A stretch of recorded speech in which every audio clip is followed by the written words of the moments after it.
Smart FM presents Smart Emotion with Anthony Dio Martin from HR Excellency. Smart listeners, sekarang banyak banget terlihat ya yang muda-muda kelihatannya penuh gairah tapi dibaliknya banyak kecemasan, overthinking, ketakutan yang terjadi di kepala mereka. Dan fenomena ini gitu ya terjadi baik dari kalangan remaja sampai dengan anak muda, bahkan mungkin umur-umur angkatan Audrey juga masih merasakan hal-hal seperti ini ya.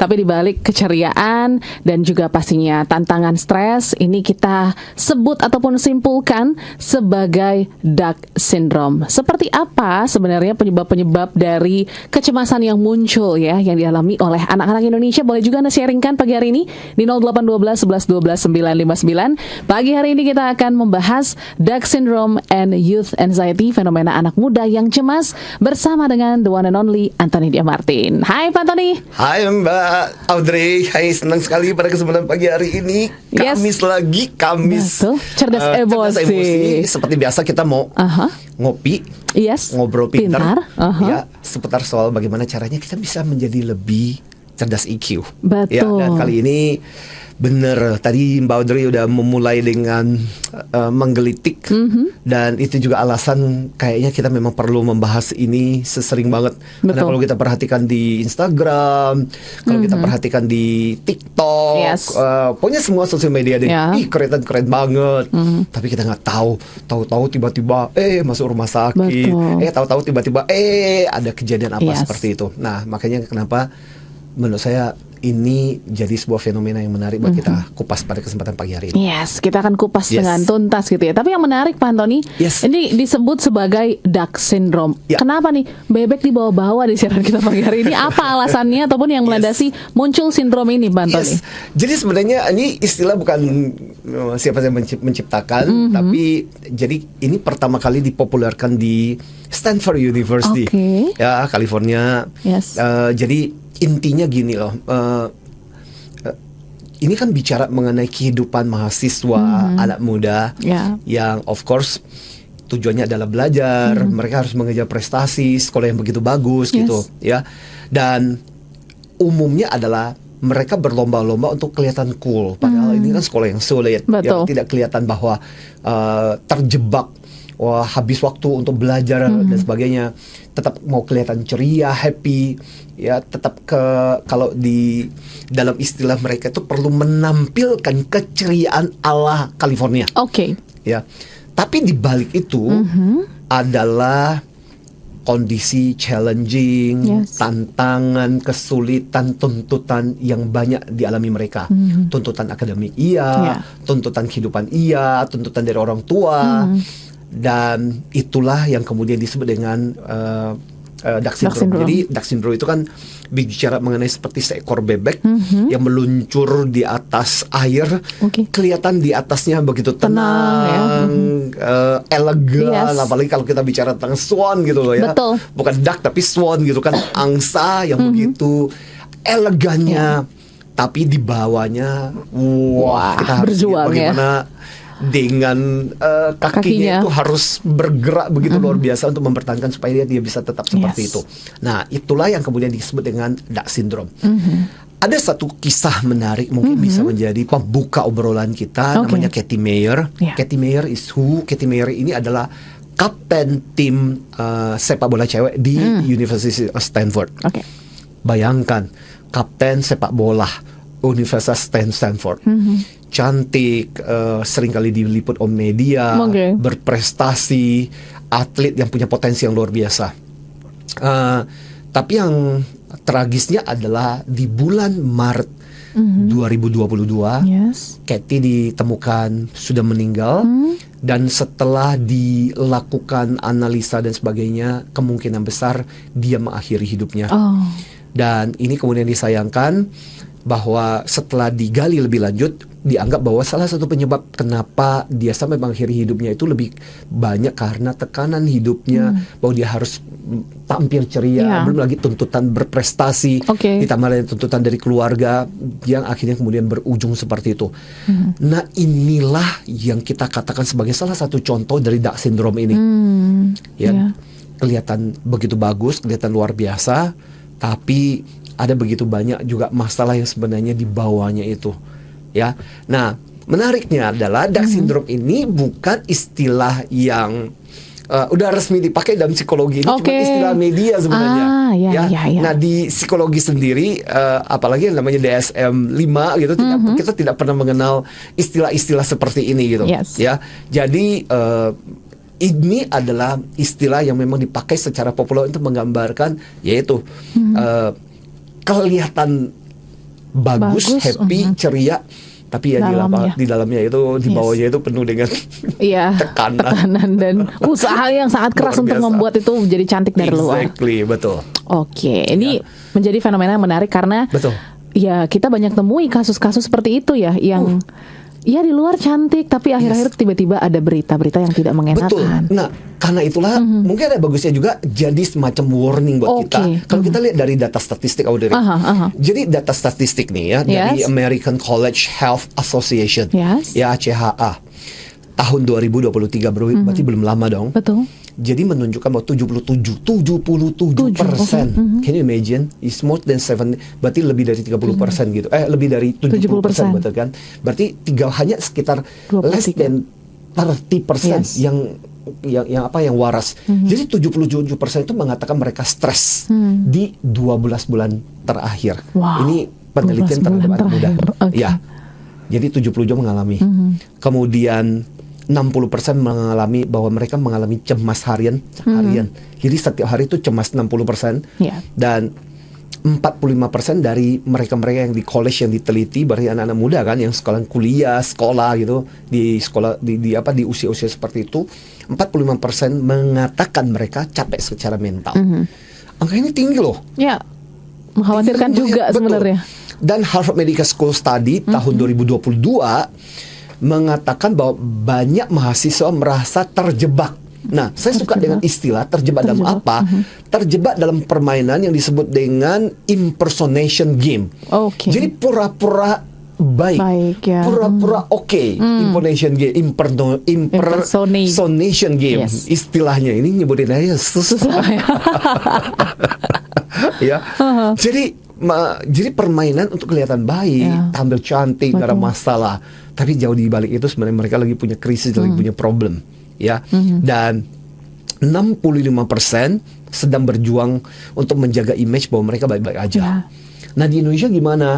Data UNICEF dan data dari WHO tahun 2022, berarti data juga belum lama. 1 dari 3 remaja itu mengalami depresi cemas. 1 dari 3. Wow, ya, berarti kalau 3 kita kumpulkan, 3 remaja kita kumpulkan, 1 pasti mengalami. Betul. Ini sesuatu yang sebenarnya menggambarkan sebenarnya apa yang terjadi di balik dengan gemerlap, yang keceriaan yang kita perhatikan setiap hari di sosmed tampilan mereka. Kita harus tahu dan kita harus berhati-hati. What happened? Ya, underneath-nya, di bawahnya itu. Itu yang mungkin akan kita cari tahu lebih dalam lagi hari ini gitu ya. Dan mungkin banyak pasti cerita-cerita yang masuk ke DM-nya Pak Anthony. Nanti kita akan bahas apakah banyak juga yang relate dengan suasana ataupun juga Dark syndrome ini. Setelah yang satu ini kita akan bahas. Untuk Anda yang ingin sharing juga boleh banget di 0812 11 12 959 atau juga bisa pergunakan live chat YouTube kami di Radio Smart FM. Tetaplah bersama kami dalam Smart Emotion. Smart Emotion with Anthony Dio Martin. Smart FM, the spirit of Indonesia, part of Kompas Gramedia Radio Network. Kami hadir bukan sekadar menghibur. Kami hadirkan berbagai program berkualitas, membuka wawasan, menginspirasi, dan menguatkan, melewati berbagai krisis dan situasi penuh tantangan. Menjadi panduan pengambilan keputusan bagi para CEO, direktur, manajer, profesional, dan pelaku bisnis di berbagai bidang dengan SIS AB+, serta rentang usia 25 hingga 45 tahun. Agar bisnis dan karir yang dibangun berkembang serta melaju seiring perkembangan zaman, dijalankan sepenuh hati, penuh kecintaan, tanpa kehilangan jati diri, selalu memiliki pandangan terbuka dan luas, menjangkau Anda melalui berbagai platform digital dan media sosial, streaming, podcast, YouTube, Instagram, Facebook, dan Twitter. meningkatkan peluang produk dan jasa Anda semakin dikenal, dipercaya, dan dipilih konsumen cerdas. Dengan dukungan tim activation kami yang kreatif dan profesional, jaringan yang luas, serta kolaborasi dengan unit Kompas Group of Media lainnya, kami merupakan mitra yang tepat untuk membangun brand awareness produk Anda. Smart FM, mendukung pertumbuhan serta kemajuan karir dan bisnis Anda. Smart FM, the spirit of Indonesia. Perkembangan teknologi seolah menghapus batas dan jarak yang ada di antara kita. Semua terasa dekat, lekat, dan cepat. Dengan hadirnya sosial media yang menemani hari-hari Anda, begitu halnya dengan Smart FM yang ingin selalu berada di sisi Anda. Hadir dalam berbagai sosial media untuk memenuhi kebutuhan informasi, motivasi, dan hiburan Anda. Instagram, follow Instagram kami di @radiosmartfm959. Dapatkan ragam informasi terkini, update jadwal talk show setiap harinya, polling program Smart FM, kuis berhadiah, dan Anda dapat menyimak live Instagram dengan topik-topik menarik. Facebook, ikuti fanpage Facebook kami di Smart FM, dan Anda bisa saksikan live siaran talk show di Smart FM, serta update informasi Anda melalui artikel yang kami hadirkan di fanpage Facebook kami. Twitter, jangan lupa follow Twitter kami hanya di @radiosmartfm. Anda dapat mengikuti live tweet beragam program dan kegiatan, polling program, dan informasi terupdate spesial untuk Anda pengguna aktif Twitter. Stay connected with Smart FM, part of KG Radio Network.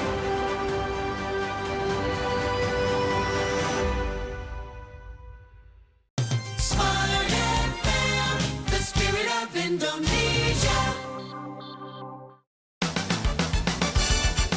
Smart Emotion with Anthony Dio Martin from HR Excellency.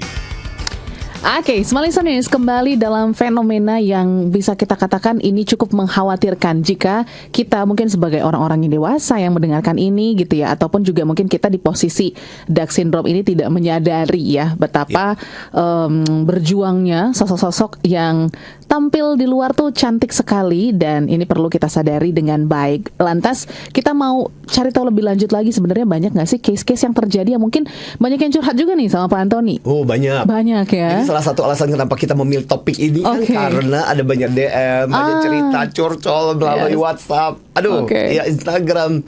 So that's the reason, yang itu yang kemudian menginspirasi. Thanks juga sih sebenarnya buat teman-teman yang mau bercerita. Of course lah, kita lindungi nama-namanya. Ya betul. Tapi kan kisah mereka tentunya jadi pembelajaran bagus juga buat kita, bahwa di balik segala gemerlap keceriaan, ada begitu banyak masalah, problem, challenge gitu. Saya mengangkat 2 kasus ini, contoh bagaimana Dark Syndrome ini terjadi. Jadi kisah pertama, dia bilang begini, "Hai Pak Antoni, saya khawatir kalau nanti saya harus jalankan bisnis ayah saya. Ayah saya, banyak teman sebenarnya iri dengan apa yang saya punya, ya sukses berhasil. Tapi saya merasa, saya nggak sama sekali nggak merasa bangga loh. Saya punya ayah seorang pebisnis sukses dengan beberapa pabrik, dan tapi saya tuh nggak suka dengan lingkungan pabrik. Jadi saya seringkali dibawa ke sana, katanya sih biar saya bisa menyesuaikan diri karena kelak akan memimpin pabrik-pabrik itu. Ya, tapi terus terang Pak Antoni, saya lebih suka dengan seni, dan saya betul-betul khawatir kalau kelak saya akan dipaksa untuk urus pabrik-pabrik itu. Ya, ini contoh kan di balik ini, saya beruntung ya punya ayah seperti itu. Ternyata kalau belum tahu apa nggak yang seindah yang dilihat orang. Gue pikirin. Nah, kayak gitu-gitu. Nah, terus kemudian ada juga yang cerita yang lain yang saya pilihkan juga. Kalau Pak Antoni lihat sosmed saya, sih baik-baik saja.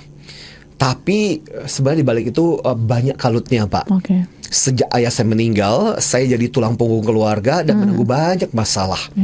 Saya belum menikah, tapi melihat problem keluarga adik saya juga, saya malah jadi takut untuk menikah.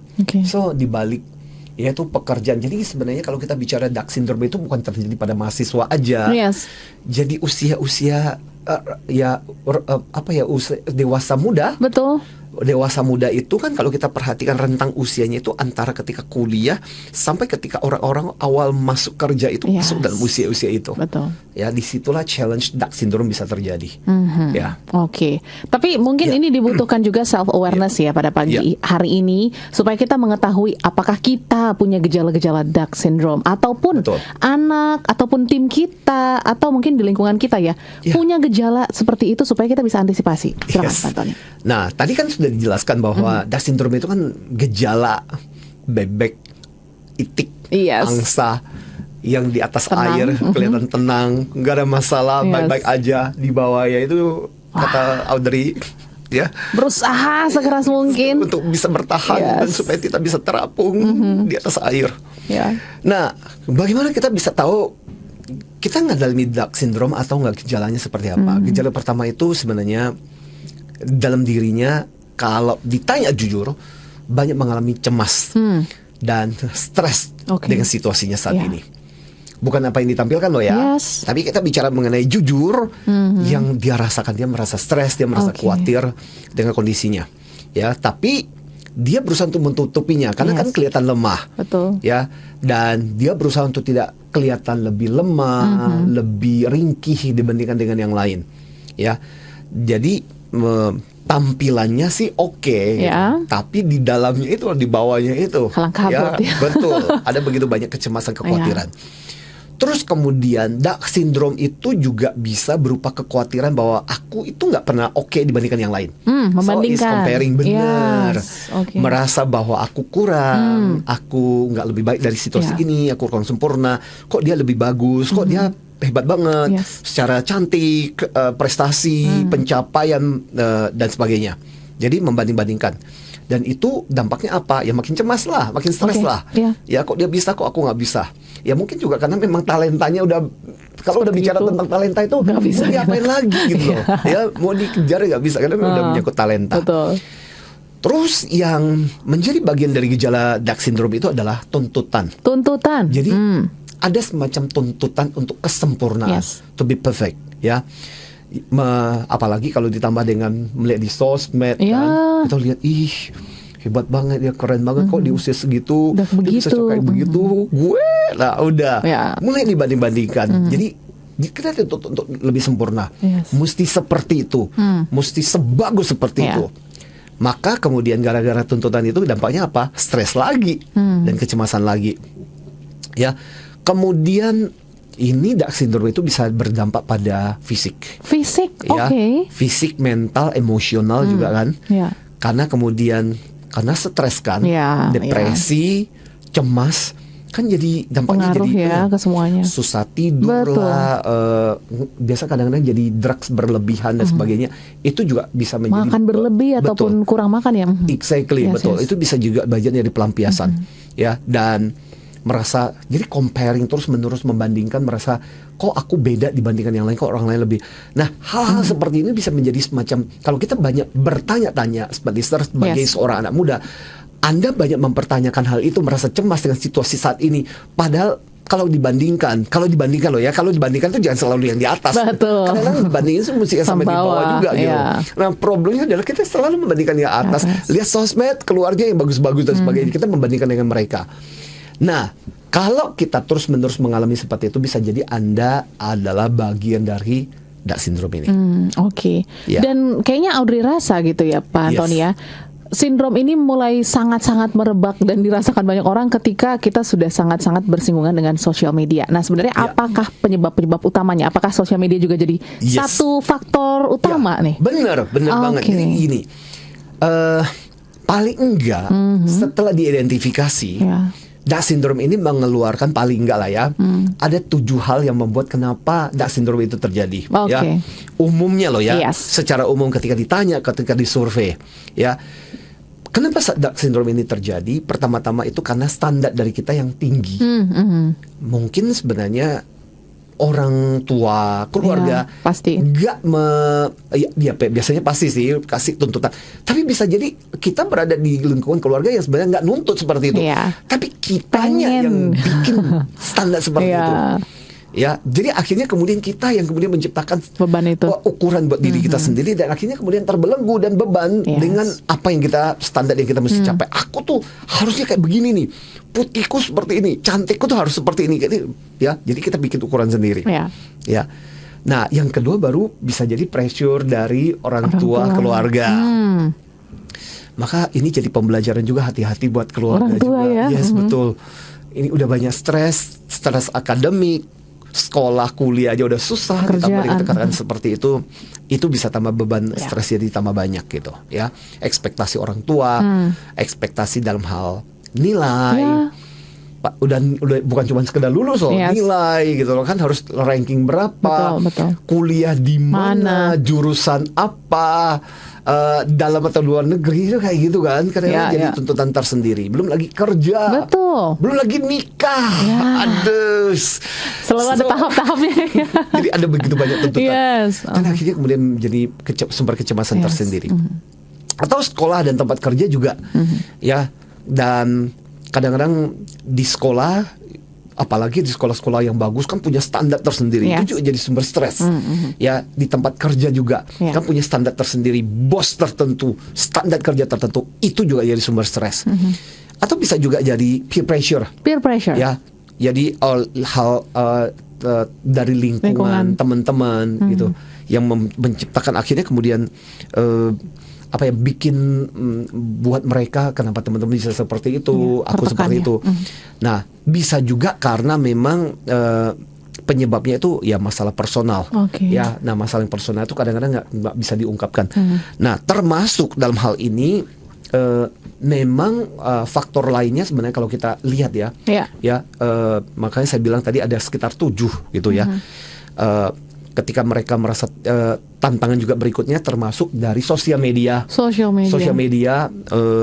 Ketika lihat orang lain sukses di TikTok, kok bisa seperti itu dan sebagainya, kenapa aku nggak bisa gitu ya. Dan sebenarnya juga selain challenge yang lebih luar biasa juga sebenarnya adalah memang bagian dari perkembangan sih. Jadi penyebabnya. Jadi ada yang disebut dengan quarter life crisis. Ya, jadi ini yang smart listener, terutama buat Anda eksekutif atau Anda ya sebagai parent, yang sebagai orang tua, Anda mesti ngerti yang namanya quarter life crisis. Ketika memasuki ini quarter kan sepertiga gitu, betul. Anggaplah orang usianya hidupnya 75 tahun, 25 tahun kan berarti kan orang mulai ini gimana ya? Udah nyaris sebentar lagi mau lulus kuliah, udah mau kerja di mana ya?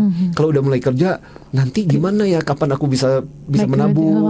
Nanti ketika mulai punya rumah gimana ya? Berkeluarga gimana? Tinggal di mana? Settlenya di mana?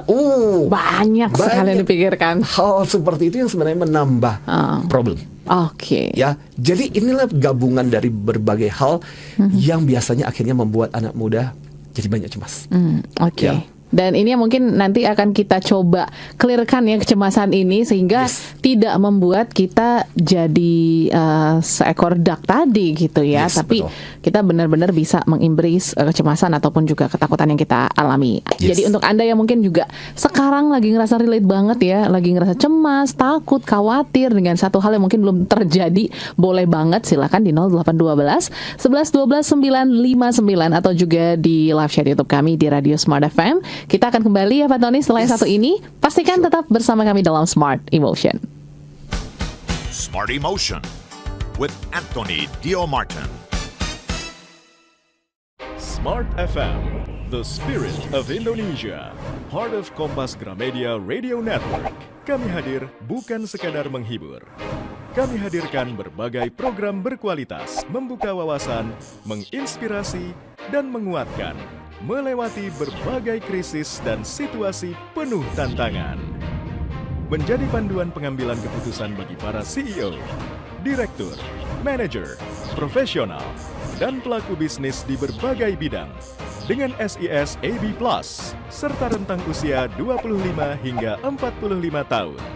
Agar bisnis dan karir yang dibangun berkembang serta melaju seiring perkembangan zaman, dijalankan sepenuh hati penuh kecintaan tanpa kehilangan jati diri, selalu memiliki pandangan terbuka dan luas, menjangkau Anda melalui berbagai platform digital dan media sosial, streaming, podcast, YouTube, Instagram, Facebook, dan Twitter. Meningkatkan peluang produk dan jasa Anda semakin dikenal, dipercaya, dan dipilih konsumen cerdas. Dengan dukungan tim activation kami yang kreatif dan profesional, jaringan yang luas, serta kolaborasi dengan unit Kompas Group of Media lainnya, kami merupakan mitra yang tepat untuk membangun brand awareness produk Anda. Smart FM, mendukung pertumbuhan serta kemajuan karir dan bisnis Anda. Smart FM, the spirit of Indonesia. Perkembangan teknologi seolah menghapus batas dan jarak yang ada di antara kita. Semua terasa dekat, lekat, dan cepat. Dengan hadirnya sosial media yang menemani hari-hari Anda, begitu halnya dengan Smart FM yang ingin selalu berada di sisi Anda. Hadir dalam berbagai sosial media untuk memenuhi kebutuhan informasi, motivasi, dan hiburan Anda. Instagram, follow Instagram kami di @radiosmartfm959. Dapatkan ragam informasi terkini, update jadwal talk show setiap harinya, polling program Smart FM, kuis berhadiah, dan Anda dapat menyimak live Instagram dengan topik-topik menarik. Facebook, ikuti fanpage Facebook kami di Smart FM, dan Anda bisa saksikan live siaran talk show di Smart FM, serta update informasi Anda melalui artikel yang kami hadirkan di fanpage Facebook kami. Twitter, jangan lupa follow Twitter kami hanya di @radiosmartfm. Anda dapat mengikuti live tweet beragam program dan kegiatan, polling program, dan informasi terupdate spesial untuk Anda pengguna aktif Twitter. Stay connected with Smart FM, part of KG Radio Network.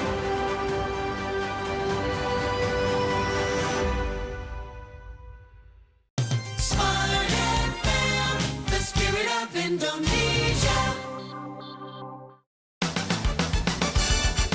Smart Emotion with Anthony Dio Martin from HR Excellency. Terima kasih, small listeners, Anda masih bersama kami untuk memperdalam lagi insight terkait dengan Doug Syndrome, yang mana ini mungkin sangat sering kita temui ya, tidak hanya di lingkungan terdekat, tapi juga mungkin artis-artis, terus juga public figure, banyak juga anak-anak muda yang mengalami hal ini. Dan kita mau bahas dari sisi psikologisnya nih, ya, karena kan Pak Antoni pakar banget nih ngomongin tentang psikologis. Sebenarnya apa yang mungkin membuat seseorang itu menjadi cemas gitu ya, dan cemas ini sebenarnya tanda apa sih? Ya, nah silakan. ini menarik karena bagian dari topik talk show kita kan, Yes. namanya juga cerdas emosi. Betul. Nah, salah satu emosi besar adalah anxiety, cemas. Jadi kalau kita maknai kecemasan itu terjadi karena apa sih? Kecemasan itu pasti karena kita mengantisipasi. Nanti bakalan seperti ini terjadi apa ya, apa yang akan terjadi nanti kalau seperti ini bakal gimana ya? Jadi ada kekhawatiran, ketakutan, makanya kemudian muncullah yang namanya cemas. Jadi sebenarnya kecemasan itu terjadi karena kita mengantisipasi apa yang bakalan terjadi.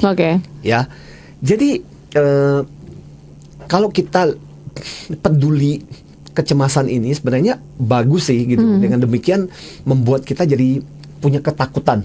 Kalau seandainya seperti ini terjadi, kalau aku gagal nanti di tes gimana? Akhirnya membuat kita jadi belajar lah. Ya, kalau nanti aku gagal di pekerjaan saya, terus nggak dipromosikan gitu gimana? Akhirnya membuat kita jadi rajin bekerja dan kemudian akhirnya melakukan sesuatu sesuai dengan standar yang ditetapkan. So it's good, kecemasan itu. Nah, cuman kalau kita perhatikan, karena kita mengantisipasi, kita cemas. Faktor yang lain yang membuat kita cemas adalah gini, ada perbedaan antara harapan dengan kenyataan. Ya, jadi kita berharap, misalnya contoh, harusnya aku tubuhku seperti ini, wajahku seperti ini, level sosial ekonomi harusnya seperti ini, di usiaku sekarang ini harusnya aku bisa seperti ini.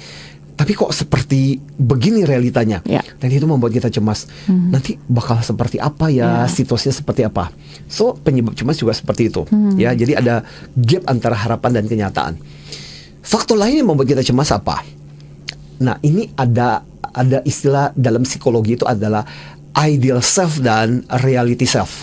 Ya, jadi ideal self dan ideal self itu saya pinginnya seperti apa. pinginnya itu bisa menyangkut kehidupan, situasi, kondisi. Aku maunya kenapa sih aku nggak bisa berada di keluarga yang kondisinya seperti ini, situasi ayah ibuku nggak seperti ini dan sebagainya, seperti yang dikatakan di dalam buku-buku yang harmonis dan sebagainya. Kenapa sih ayah ibuku kondisinya seperti ini, status ekonominya sebegini ini, pengetahuannya cuma segini dan sebagainya. Nah, kadang itu juga bisa membuat kita menjadi stres. Belum lagi menyangkut diri kita ya, tubuh kita, kondisi kita. Kadang-kadang antara ideal self dengan identity self, ideal self dengan reality self itu kan bisa beda banget, dan itu membuat kita semakin cemas juga. Ya, nah yang lain juga adalah, nah ini yang membuat kita cemas juga adalah karena kita punya perfeksionis. Aku harus mestinya, ya. Bagusnya sih. Jadi semacam tuntutan. Udah dapat 4 besar nih. Harusnya aku bisa 3 besar dong. Kalau perlu 1 dong gitu. Jadi akhirnya kemudian kita punya tuntutan perfeksionis yang membuat kita akhirnya nggak pernah puas dan ujungnya jadi cemas. Ya. Jadi ini beberapa alasan kalau secara psikologis yang membuat kita jadi punya masalah tersendiri, jadi blunder sendiri akhirnya gara-gara berbagai situasi ini. Nah mungkin ini berkaitan juga dengan pertanyaan yang sudah masuk ya. Antoni izin dari Pak Brian yang ada di Karawang. Izin sharing Pak Antoni, usia sekarang 26 tahun. Sebenarnya masih staf biasa aja gitu ya. Tapi benar banget bahwa melihat sosial media teman-teman pamer FOMO kemana-kemana. Terus juga waktu itu aku pernah dengar temanku sudah achieve 100 juta pertama. Itu sempat viral ya. Itu juga membuat pressure gitu di tengah pekerjaan yang sepertinya masih begitu-begitu aja. Tapi ya itu balik lagi, pengingatnya adalah di value sih menurut aku gitu. Cuman pasti ada kalanya kita ya iri lah ataupun juga pengen seperti itu. Gimana ya cara mengatasinya supaya kita juga bisa fokus sama hidup kita, nggak ke orang lain? Silakan. Aku tertarik dengan kalimat yang dikatakan oleh Brian tadi. Aku cuma karyawan biasa aja. Nah itu sendiri kadang jadi tuntutan buat kita. Aku cuma karyawan biasa aja gitu. Ini nggak aja loh. Kamu masih bisa bekerja, kamu dapat pekerjaan dibandingkan beberapa yang lain yang masih pengangguran dan kena PHK. Benar. Nah itu yang kadang-kadang kita nggak lihat gitu. Ya, jadi ya itu kita selalu membandingkan sama yang di atas. Betul. Ya, tidak melihat bahwa oh iya ya lebih banyak yang nggak beruntung seperti aku. Harusnya aku bersyukur. Aku harusnya belajar untuk ya boleh sih aku punya ambisi mau jadi lebih baik, tapi tetap aku mensyukuri situasi keadaan. Makanya Brian gini, setiap orang punya jatahnya sendiri-sendiri. Yang bisa kita lakukan adalah berusaha mencoba yang terbaik dari kemampuan kita. Do your best. Jangan terlalu cemas, apalagi untuk sesuatu yang kadang kita tidak pernah tahu. Ya, with a lot of risk, with a lot of gain, also a lot of risk. Dapat 100 juta, lu belum tahu gimana konsekuensinya seperti apa. Ya, belum bicara tentang caranya. Tapi biasanya kadang-kadang ada begitu banyak pengorbanan fisik dan sebagainya dihabiskan hanya untuk mendapatkan itu. Itu juga sesuatu yang harus kita pahami gitu. Ya.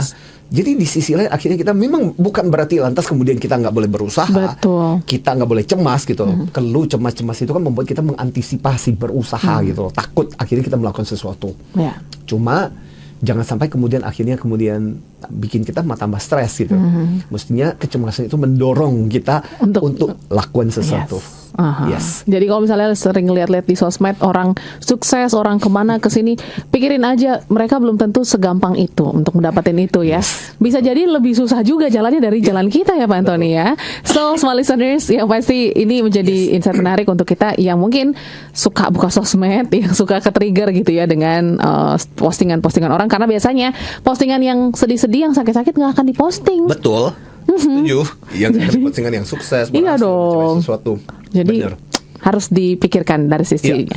Nah, kita juga mau tahu gitu Pak Antoni, sebenarnya seberapa bahayanya dark syndrome ini jika terjadi dalam diri kita gitu ya. Karena kan kita tadi ngomongin wah ini akan sangat menakutkan nih. Jadi gini, di level yang baik, level yang masih terkendali, dark syndrome itu kan sebenarnya bagus karena cemas itu kan sebenarnya semacam alarm dan tubuh kita untuk mengantisipasi bahwa yuk jadi lebih baik dong. orang bisa seperti itu, harusnya kamu juga berusaha. Jadi membuat kita akhirnya berjuang, membuat diri kita mau berusaha lebih baik. Ya, jadi itu bisa menjadi motivasi sebenarnya, ya, Dark Syndrome ini. Cuma yang kita permasalahkan seperti contoh kasus yang kita ceritakan di awal siaran ini, Katie Meyer, sukses, berhasil, kurang apa lagi, tiba-tiba kemudian mengakhiri hidupnya. Artinya apa? Di level yang berlebihan, dia menjadi bahan, jadi membuat orang stres. Stres yang berlebihan itu kan bikin depresi. Setuju. Ya, dan dampak negatif. Ya, membuat orang gangguan fisik, mental, emosional kan. Dan itu membuat akhirnya kemudian capek kan. Kebayang gak sih? Terus-menerus harus mengayuh gitu, dan gak ada berhenti-berhentinya gitu, dan kita harus terus-menerus mengayuh hanya untuk membuat diri kita kelihatan ceria, cantik, bagus, keren, elegan. Itu kan capek banget gitu. Dan kadang-kadang kita harus mengatakan it's okay kok. Kadang-kadang kita berhenti sejenak gitu. Ya, masa bodoh kayak gitu loh, dengan apa pertimbangan orang, apa kata orang gitu. Kita berhenti sejenak, dan kita boleh kok mengatakan bahwa aku letih, capek, aku mau istirahat sebentar. Setuju. Ya. Nah, itu kalau kita katakan kondisi dari Dark Syndrome ini, berbahayakah? Dalam level baik, dia masih menolong, jadi bahan motivasi. Tapi kalau terlalu banyak, be careful. Ya, itu yang mesti kita kendalikan. Karena efeknya akan sangat menakutkan seperti Katie tadi Meyer, gitu ya.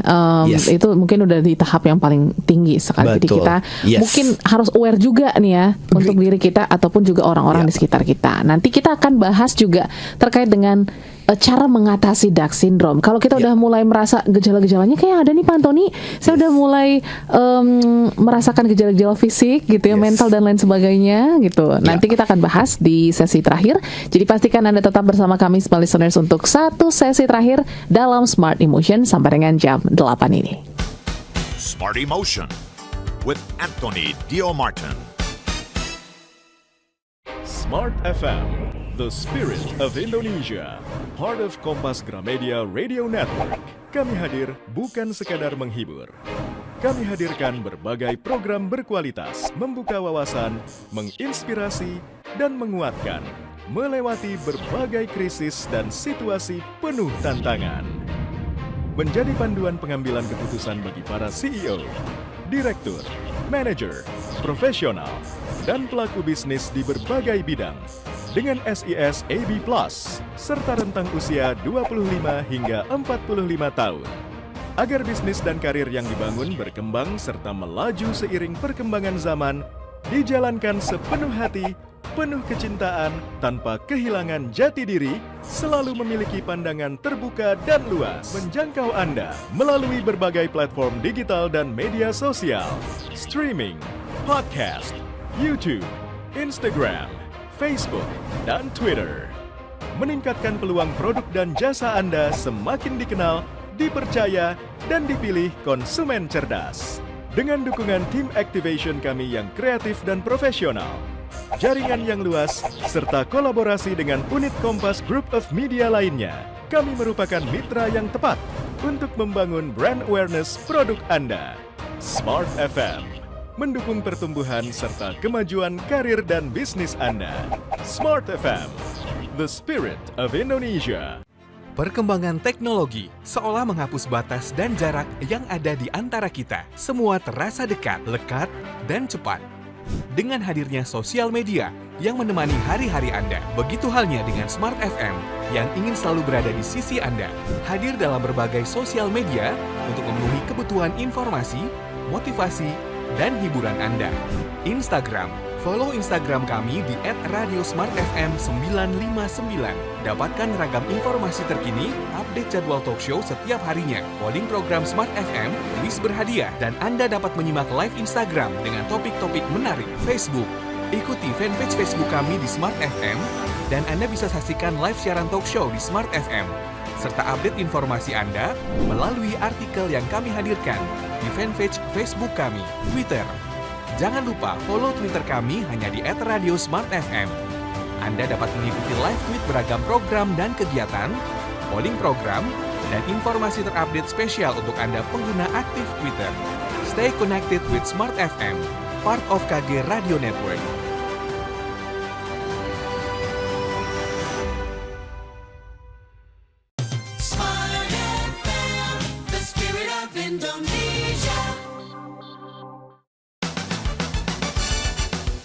Smarty Motion with Anthony Dio Martin from HR Excellency.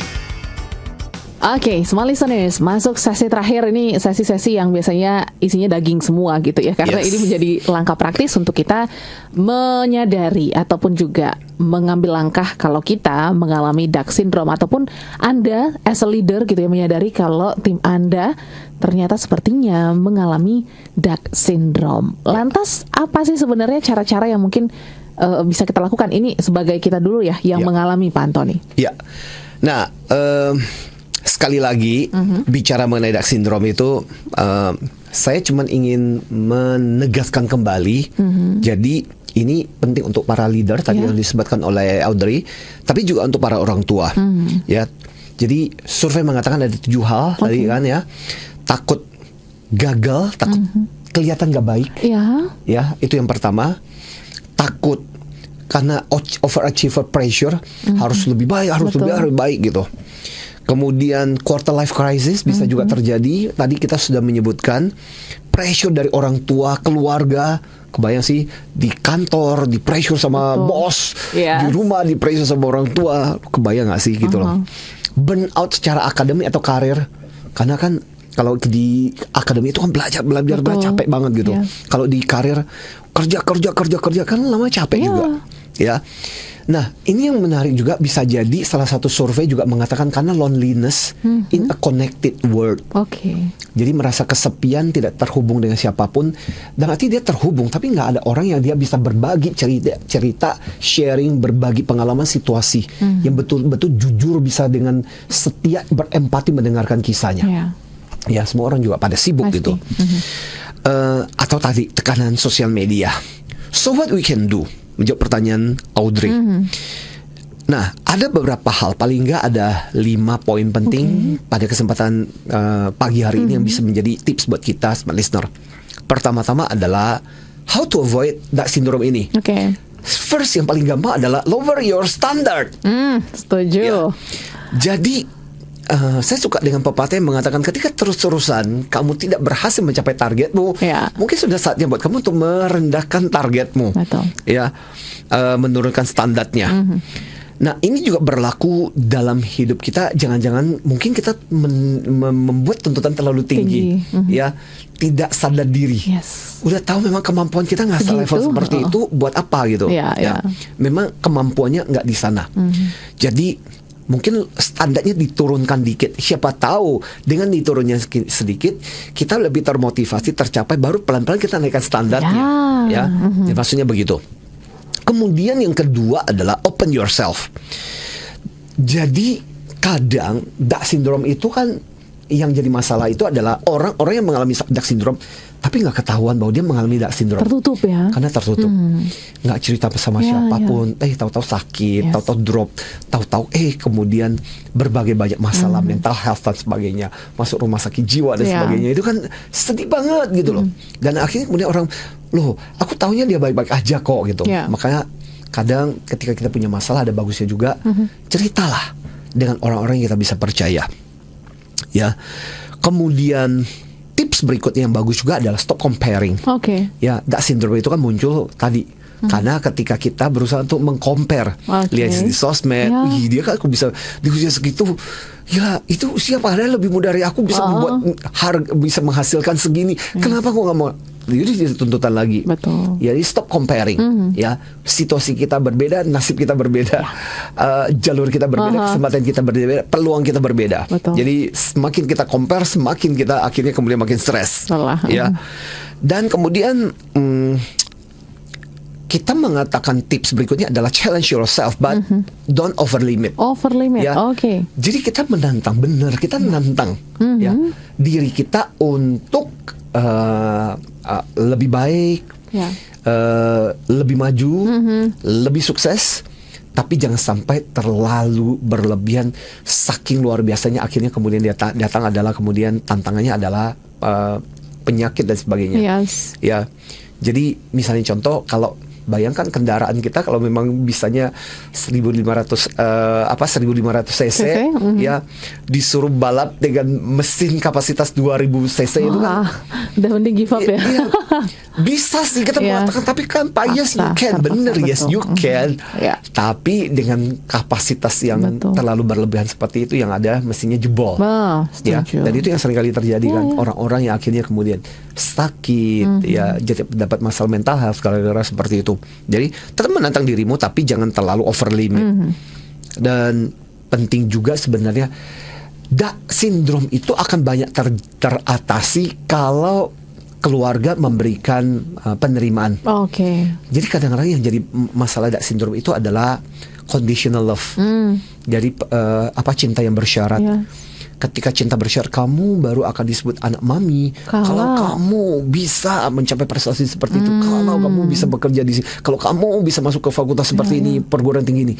Nah, ini jadi cinta yang bersyarat, conditional love. Itu juga akan melahirkan generasi-generasi dengan DAC syndrome ini.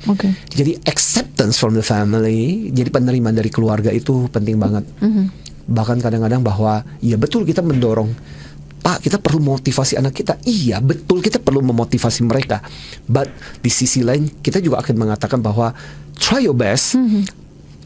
Apapun hasilnya, we still love you. Yes. Ya. Dan itu kalimat penting yang harus dikatakan kepada mereka-mereka. Dan mungkin challenge juga nih untuk para leader yang mungkin melihat fenomena-fenomena ini gitu ya. Pasti leader juga harus terus belajar dan beradaptasi nih Pak Antoni, untuk bisa terus ibaratnya menyesuaikan lah dengan berbagai situasi. Ada kelas-kelas yang mungkin cukup relevan nih Pak Antoni? Yes, betul. Sebagai informasi, yang sebenarnya paling challenging, yang sebenarnya kita mau informasikan jarang kita lakukan, which is sebenarnya ini salah satu program yang banyak dilakukan untuk klien-klien kita. Itu tentang negosiasi, bagaimana kita bernegosiasi dalam kehidupan kita biar nggak stres. Betul. Ya, when dealing dengan sesuatu terlalu kadang-kadang kan kita mesti negosiasi. Bos dikasih tuntutan terlalu, gimana kita bisa bernegosiasi biar kagak stres. Nah, itu kita lakukan di bulan Agustus tanggal 18, 19 setelah HUT RI, betul. Ya. Dan itu namanya Top Negosiator, salah satu program kita yang menggunakan simulasi dan board game dari Rusia sebenarnya asalnya. Exactly. Dan 2 hari Anda akan belajar habis-habisan bagaimana caranya menjadi negosiator yang bagus. Jadi dalam program ini tanggal 18-19 Agustus. Lantas di bulan Juli ya, Juli. Jadi yang terdekat itu tanggal 21 sampai 22 Juli, program coaching. Jadi buat ya itulah, bagaimana sebagai leader kita menolong karyawan kita yang mungkin mengalami DAC syndrome. Apa yang bisa kita lakukan? Nah, teknik-tekniknya kita akan belajar. Ya, bagaimana kita meng-coach anak buah kita biar lebih optimal lah kerjanya. Gitu, jangan terbelenggu oleh permasalahan mereka. Itu 21-22 Juli. Nah, caranya gimana? Of course, pertama bisa kontak melalui ke Smart FM, informasinya, atau bisa juga tanya ke Mbak Fani. Mbak Fani itu di 0812 9805 4929 ya, 0812 9805 4929. Jadi langsung didaftarkan diri Anda Smart Listeners untuk 21 sampai 22 Juli dan 18 sampai 19 Agustus. Yang terakhir, sedikit lagi mungkin sekitar 2 menit lagi waktu kita Pak Antoni. Apa yang bisa menjadi best message ya untuk kita menghadapi sindrom-sindrom yang mungkin terlihat menenangkan tapi ya ternyata sulit juga untuk dihadapi, teman-teman? Silakan. Ya, saya tertarik dengan istilah DAC syndrome. Bebek seolah-olah hari ini, pagi ini obrolan kita adalah bebek itu sesuatu yang buruk, ya, stres, cemas dan sebagainya. Padahal bahkan di mini workshop series kami internasional itu menggunakan bebek sebagai logo kami. Ya. Artinya gini. Dari bebek pun sebenarnya kita bisa belajar beberapa pembelajaran menarik, ya, selain DAC syndrome berarti yang negatif, tapi mari kita balikan menjadi sesuatu yang positif. Satu, bebek itu kan bersuara dengan segala jenisnya. Artinya apa? Pada saat ketika kamu stres, cemas dan sebagainya, ngomonglah, bicara sama orang tepat. Ya. Kemudian bebek mau kok ketika dituntun, dikasih tahu untuk berbaris terapi, bisa dibimbing. Ya betul. Artinya ketika kamu bermasalah dan sebagainya, kadang bersedialah juga untuk disupport, dibantu, sama seperti kayak bebek bersedia untuk dituntut, toh akhirnya bisa berbagi serapi. Kemudian bebek juga unik, kenapa? Dia beda dengan ayam itu kan dia punya Tangannya selaput, ya untuk buat dia untuk beradaptasi dengan air. Artinya apa? Bebek mengajarkan kita untuk dia bisa di darat dan di air. Kenapa dia punya selaput itu? Artinya apa? Belajar di bebek, belajar untuk beradaptasi lah. Yes. Supaya kamu nggak cemas, supaya kamu tuntutan nggak terlalu tinggi ketika perubahan terjadi. Ya udah belajar bagaimana seperti bebek beradaptasi. Kemudian bebek dengan ayam memang kita lebih sering kali mendengar ayam penyet daripada bebek penyet gitu. Ya, padahal bebek lebih bergizi. Betul. Jadi sebagai bebek kita nggak perlu iri lah sama ayam. Ya. Padahal bebek harus mengakui kalori lebih banyak di bebek daripada di ayam gitu. Jadi nggak perlu iri, bebek ya bebek, ayam ya ayam gitu ya. Dan kemudian again yang paling menarik adalah bebek mengajarkan kita tentang kedisiplinan. Ya kalau kita lihat tuh pengangon bebek itu, ya? Iya, bagiannya rapi banget mereka bisa Jadi bagian cara kita menghindari untuk dark syndrome kita adalah kadang kita butuh disiplin diri untuk mengatasi itu. Bahwa ketika kita semakin ingin sukses berhasil, ketika kecemasan itu muncul, jangan jadikan stres, tapi jadikan itu sebagai motivasi, disiplin diri kita untuk jauh lebih baik. Jadi dengan demikian kita bisa membalikkan dark syndrome yang artinya negatif menjadi dark syndrome yang arti positif. Yes. Dan semoga kita menjadi bebek-bebek yang tadi ya bisa berbaris dengan rapi, mau dituntun dan juga disiplin, sehingga juga pastinya dalam setiap tantangan-tantangan hidup ya. Kita benar-benar bisa menunjukkan diri kita sendiri gitu ya, nggak berpura-pura, nggak impersonation game tadi ya Pak Antoni ya, dan benar-benar bisa merasakan setiap proses-proses kehidupan dengan baik dan merasa diterima. So thank you Pak Antoni insight-nya pagi hari ini. Yes, kita semangatnya, energinya, antusiasmenya. Yes, ya dong, harus antusias. Begitu juga small listeners yang sangat antusias pada pagi hari ini. Terima kasih banyak untuk Anda di seluruh Indonesia. Kita ketemu minggu depan dengan topik yang lebih luar biasa lagi dari Pak Antoni Dio Martin. Kalau begitu kami pamit, saya Audrey Juana dan saya Antoni Dio Martin. Salam antusias. You just listened to Smart Emotion with Anthony Dio Martin from Hot Air Excellency. Brought to you by Smart FM Network.